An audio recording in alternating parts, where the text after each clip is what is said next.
Buen día, Daisy. Le saludamos Antonio Dalencia y Rubén Atavichi. ¿Cómo está? ¿Cómo están? Muy buenos días, estimado Rubén, estimado Antonio, y a través de ustedes también a todos quienes nos escuchan a través de La Razón Radio. Habíamos comenzado hablando del caso de terrorismo que hacía en 2009 Daisy Choque cuando ocurrieron esos hechos en Santa Cruz. Bueno, ha sido un día bastante lleno de conmoción y ha sido preocupante también por la historia que se planteaba tras de esta situación que ha sucedido en el Hotel Las Américas, ¿no? Se decía que eran personas que venían bueno, que estaban armados y demás situaciones. El hecho es que ha pasado muchísimo tiempo y hasta el 2019 no teníamos uno solo con sentencia al respecto de este proceso, y eso ha sido y es lo más lamentable, ¿no? Que luego llega Arturo Murillo sin hacer un proceso, un debido proceso, sencillamente cierran este caso que hasta hoy no sabemos qué es lo que ha sucedido realmente detrás de esta balacera, porque eso es lo que ha sido en el Hotel Las Américas. Con ello, tampoco vamos a decir que eran santas palomitas. Lo que sí es apena es que no se hayan cerrado los casos después de una investigación como corresponde, y hoy se hable de aperturar el proceso y muchos lo estén entendiendo como que se estuviera diciendo que ahora son inocentes. Creo que cualquier situación que se dé de una investigación o aperturar o cualquier situación será pues para esclarecer qué es lo que realmente ha sucedido, porque todos nos hemos quedado con esa duda, qué es lo que ha sucedido y por qué es que nadie quedó sentenciado 10 años después, que hasta el 2019 prácticamente eran 10 años. Así es. El 2020 ha sido cerrado el caso precisamente porque el ministro de gobierno de entonces, que en el gobierno de Evo Morales era la parte acusadora, decidió no plantear ni pruebas, ni excusas, ni acusaciones, ni nada. Simplemente se cerró el caso y es lo que ahora se está reabriendo, por lo menos en el debate político. Pero es harina de otro costal, diputada. Le hemos convocado a usted para hablar de las elecciones judiciales. Están garantizadas las elecciones judiciales. Ahorita todavía estamos en un proceso de preselección de postulantes a través de la calificación de méritos. Ha terminado la evaluación de títulos, de diplomados, de aporte intelectual. Lo que va a comenzar hoy es el examen oral para los postulantes. ¿En qué consiste este proceso, diputada? ¿Nos puede contar? Sí, como desde un principio habíamos dicho, ¿no? Los más interesados en que se lleve a cabo la elección de altas autoridades judiciales somos nosotros, es nuestro gobierno nacional, y en base a ello se ha ido cumpliendo cada uno de los procedimientos dentro de la etapa de preselección, desde la recepción de requisitos, desde las impugnaciones, desde el recurso de revisión que han planteado y demás, hasta llegar a lo que ya significa, ¿no? La evaluación, ¿no? Que lo han dividido en dos partes. Una que es la evaluación meritocrática que han hecho la anterior semana, donde se ha revisado, ¿no? Su currícula, en todo caso, sus méritos de cada uno de los postulantes, ¿no? De los 200 puntos que tienen que tener o por el cual va a ser evaluado cada participante, 100 puntos tenía que ver con la meritocracia, que así lo denominaron, revisando en la currícula cuánto de experiencia tiene, cuánto de aporte intelectual ha realizado cada participante. Muchos de ellos han escrito libros, han escrito quizás algún tipo de ejemplares, además han sido docentes. Bueno, cada una de esas situaciones se ha ido analizando y revisando, y sobre ello se ha colocado los puntos que hasta ahora tienen. De aquí en adelante ingresa a otra de las etapas de los cuales han dividido estas dos, que ya es la evaluación oral, ¿no? Que válgase decir, es un examen oral donde las preguntas han sido hechas por universidades y asimismo también por los colegios de abogados. Entonces, en esta etapa lo que nos decían es que van a hacer 5 preguntas, cada una de las preguntas sobre 20 puntos, que harían un total de 100. Entonces, cada postulante para poder pasar a la siguiente fase o a la siguiente etapa, lo que necesita son 130 puntos que estarán pugnando esta semana cada uno de ellos. Cada comisión tiene una hermenéutica, cada comisión trabaja de manera independiente y son ellos los que van a hacer la evaluación cada uno de los postulantes. Lógicamente, con veedores, ¿no?, de la CIDH, otras instituciones, las universidades y demás. Entonces, se ha buscado de que esta etapa de preselección sea realmente transparente, esté acompañado no solamente de diputados y senadores, sino también de otras instituciones y otros entes. Ahora, diputada, se ha discutido mucho, no sé cuál es la conclusión, la verdad, a la que han llegado, pero de que esto pueda ser público, ¿será posible? ¿Qué definieron al final? ¿Va a ser público el examen? ¿Va a ser todavía un trabajo interno de las comisiones? ¿Qué se ha definido, diputada? Bueno, hasta ahora, como decía yo, cada comisión ha ido debatiendo la hermenéutica que va a asumir dentro de esta etapa, ¿no? Sin embargo, si hasta hoy ha sido público, si hasta hoy se ha ido difundiendo incluso, ¿no?, la meritocracia que tiene cada uno de los postulantes, y dado de que los exámenes van a ser también con veedores, tanto internacionales como nacionales, desde ese punto ya es público, ¿no? No podemos a esta altura querer decir ahora lo vamos a hacer entre cuatro paredes, pero más allá de eso definirán las comisiones, vuelvo a repetir, creo que todo el pueblo boliviano está con vistas, con miras a cada una de las comisiones, a cada uno del trabajo que viene realizando, y por tanto nosotros como parlamentarios también estamos pendientes de lo que viene sucediendo y que esta etapa de preselección se lleve lo más transparente posible, ¿no?, para que aquellas autoridades que vayan a ser elegidas realmente sean respetadas y reconocidas, que han sido definidas y elegidas en una etapa quizás muy distinta a las anteriores gestiones, tomando en cuenta de que en anterior gestión habían 2/3 y había mucha más facilidad quizás de cualquier, incluso direccionar. Ahora estamos con 3 frentes políticos bastante reñidos, por no decir con 4, ¿no?, y además diputados y senadores dentro de las mismas comisiones y los veedores, que además la prensa también se convierte en un ente que de alguna manera nos permite también transparentar cada una de las etapas o cada una de las fases que se ha ido llevando dentro de esta etapa de preselección. Había una preocupación, diputada, al inicio de la evaluación de méritos, incluso en las consideraciones de los requisitos, sobre la ausencia de postulantes mujeres al Tribunal Constitucional. Aparentemente sigue siendo una preocupación. ¿Hay posibilidad de ampliar el proceso? ¿Usted conoce algún criterio emanado de las comisiones? Bueno, ha sido una preocupación dentro de las elecciones del 2011, asimismo el 2017, y ahora no es diferente, ¿no?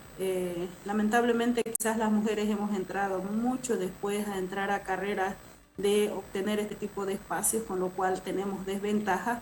Sin embargo, serán las comisiones, una vez definidas y una vez llevada adelante las evaluaciones y tener las notas de todos, seguramente se va a analizar cómo estamos con respecto a la equidad de género.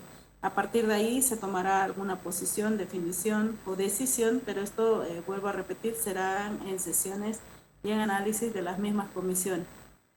Diputada, ahora, si bien pasa todo esto de la selección de los postulantes, los candidatos, en fin, y todo parece ir su curso, en algún momento va a tener que entrar la parte política, es decir, va a tener nomás que los bloques actuar, articularse, en fin. ¿Por qué? Porque hay que elegir, hay que votar, Rubén, ¿no? Y te acuerdas que en lo que pasó, por ejemplo, en la elección del defensor del pueblo, todo iba bien y hasta que al final, cuando ya había que elegirlo, alguien por ahí pateó el tablero y se convirtió en una pugna, en una pelea política. ¿Cómo ve? ¿Cuál es el análisis que hace Daisy Choque sobre esto? Una vez que termine esto, seguramente va a tener que, como usted dice, elegirse a los mejores hombres y mujeres, pero esto tendrá que ser por votación, Daisy.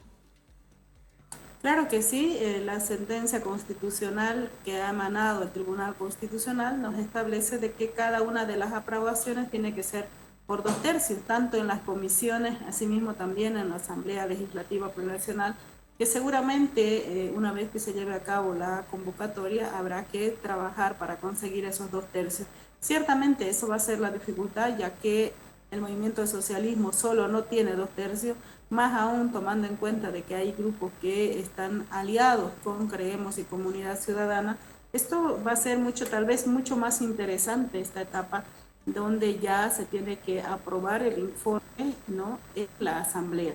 Entendemos que va a tener sus dificultades, sin embargo, también tenemos la esperanza de que, como están siendo elegidos lo más transparente posible, estas listas sencillamente puedan ser aprobadas dentro de la Asamblea. Pero esperaremos todavía hasta llegar allí. Ahora lo que corresponde es que terminen de hacer las evaluaciones, terminen de tener cada uno las puntuaciones y de acuerdo a eso hacer un análisis de cuántos se van a quedar hasta ahí. Diputada, el 2 de febrero hubo un acuerdo interpartidario, las tres fuerzas políticas se han puesto de acuerdo para encaminar las elecciones judiciales. Se salvó la ley, el proyecto de ley que ha derivado en la ley 1549 de elecciones judiciales y eso corre. Sin embargo, han quedado pendientes otros temas acordados como la aprobación de créditos. Si bien ha sido posible esto en la Cámara de Diputados, está frenada en la Cámara de Senadores. Y un tema que ha quedado así casi en el olvido, por lo menos hasta ahora, es la consideración de los proyectos de ley, el tratamiento de los proyectos de ley. Eso dice, no dice aprobación el acuerdo, por si acaso, 073 de modificación de plazos procesales y 075 de cese de autoridades del órgano judicial y del Tribunal Constitucional electos en 2017. ¿En qué quedó todo esto? Al final se va a enterrar la demanda de la oposición de aprobar o de considerar estos proyectos de ley, porque en este momento todo está en el Senado, han reencaminado, ayer te cuento, en la comisión respectiva aprobaron dos proyectos de ley y se va a discutir hasta esta semana, decía Andrónico Rodríguez, otros proyectos de ley. Diputada. Sí, bueno, dentro del acuerdo del 2 de febrero claramente establecía el tratamiento de la 073, 075, pero también decía de que una vez aprobada, ¿no?, los proyectos de ley de la agenda económica, que en este caso tenía que haber sido en diputados y senadores. Dos de los proyectos de los cuales ha aprobado diputados de la agenda económica han sido ya promulgados, sin embargo otros dos, y agradecemos realmente, más que agradecer, ponderamos el trabajo que ha hecho la comisión en el Senado, ¿no?, aprobando esta ley que tiene que ver con electrificación rural, que es muy importante además, no solamente para nosotros como parlamentarios, sino para nuestras regiones, que hasta ahora no nos pueden ver ni siquiera esta entrevista porque no tienen electrificación. Creo que va a ser muy importante estos 350 millones que van a permitir al área rural tener electrificación. Estamos ya a esperas de que el Senado pueda aprobar y pueda de una vez por todas promulgarse y así los municipios, las comunidades que hasta ahora no tenían corriente, vamos a hablar así, ya puedan tener. Por parte de la ley 073, habíamos hecho mención en más de una ocasión que la declaración constitucional 049 establecía claramente la suspensión de plazos procesales era inconstitucional. Mis colegas diputados y diputadas, si bien no somos todos abogados, tenemos asesores y ellos saben que es inconstitucional y saben que no se podía tratar. Sin embargo, lo utilizaron, lo utilizan y lo van a seguir utilizando como una bandera política para hacer creer a la población que a ellos sí les interesa la justicia, que a ellos sí les interesaba hacer un cambio de magistrados, cuando en realidad eso simplemente era paralizar los procesos hasta la culminación de estas elecciones que se está llevando a cabo, ¿no? Por otro lado, es tan contradictorio el discurso porque dicen queremos justicia, pero cuando queremos aprobar proyectos de ley que tienen que ver con castigar en todo caso a los pederastas, a los violadores, con no proscribir un proceso de este tipo, sencillamente dicen que no van a aprobar. Entonces quieren justicia, pero quieren a su manera, quieren lo que les conviene o quieren simplemente utilizarlo de discurso, porque cuando se trata de proteger el bien mayor que tiene nuestra sociedad, que son nuestros niños, niñas y adolescentes, lastimosamente su posición es otra. Diputada, pero ahora el acuerdo del 2 de febrero dice claramente que previo por lo menos 4 proyectos o 4 créditos para proyectos en obras y para el país, eso dice. Ahora, ya aprobaron 2 en el Senado, ahora tienen 2 aprobados por la comisión, que de repente cualquier rato pueden ser aprobados también por el Pleno en la Cámara de Senadores. Después de eso, la oposición Exigirá. podría exigir, o tendría en este caso la posibilidad de exigir que se traten estos 2 proyectos de ley, 073 y 075, así hayan sido ya considerados por una comisión como inconstitucionales. Esto puede pasar, Daisy, ¿qué nos dice? Claro que sí, nosotros estamos a esperas de que puedan aprobar esos 2 proyectos de ley, ya no solamente en la comisión, sino en el pleno de la Cámara de Senadores. Pero además hay un tema en cuestión, ¿no? Nosotros habíamos culminado el tratamiento de los proyectos de ley de la agenda económica y teníamos dentro del orden del día la 073 y 075, que lamentablemente la presidencia del Senado, a través de una nota, nos pide derivarla a la Asamblea, y ahí prácticamente se trunca en un tema de a quién le corresponde ahora, ¿no? Porque nosotros habíamos tenido esto dentro de la agenda, dentro de los plazos además, ¿no? Y Senado nos dice, ya ustedes están fuera de plazo, ya no les compete, prácticamente nos quiere quitar responsabilidad dentro de eso, o tuición dentro de ese tratamiento, y ahí es donde de alguna manera también está empantanado, porque han habido creo que 2 reuniones ya de las 2 presidencias, tanto de Cámara de Diputados y Senadores, con sus jurídicos, y ahí es un debate que lamentablemente la posición que asumió nuestro presidente del Senado nos ha colocado en esta complejidad que esperamos que de una vez por todas se solucione. Nosotros tenemos más que claro de que el cumplimiento del acuerdo dice el tratamiento de ambos proyectos de ley, y el tratarlo no significa aprobarlo, y estamos prestos para, una vez ellos puedan aprobar en el Senado, pueda entrar estos 2 proyectos de ley a la Cámara de Diputados, siempre y cuando no siga existiendo este conflicto, ¿no? Entre diputados y senadores a raíz de la carta emitida por el senador Andrónico. Diputada, ahora sí, en la parte final nos permite cambiar de tema. Se ha convertido en un círculo vicioso este conflicto interno en el movimiento al socialismo. Se desahucia el Congreso de la Ocaña, hay un ala, el arcista, que convoca a un Congreso nuevo, reacciona el ala hivista y llama también a un Congreso, y en medio de eso Evo Morales plantea y desafía elecciones primarias ante Luis Arce. Los 2 congresos están flotando en el aire porque no terminan de asentarse. Uno no tiene el apoyo, el consenso con las 3 organizaciones matrices, otro no tiene la firma de la Dirección Nacional del MAS. ¿Cómo se va a resolver esto? ¿Han evaluado en el movimiento al socialismo la posibilidad de una vez hacer un congreso de unidad, quizás porque el Tribunal Supremo Electoral seguro que va a exigir eso?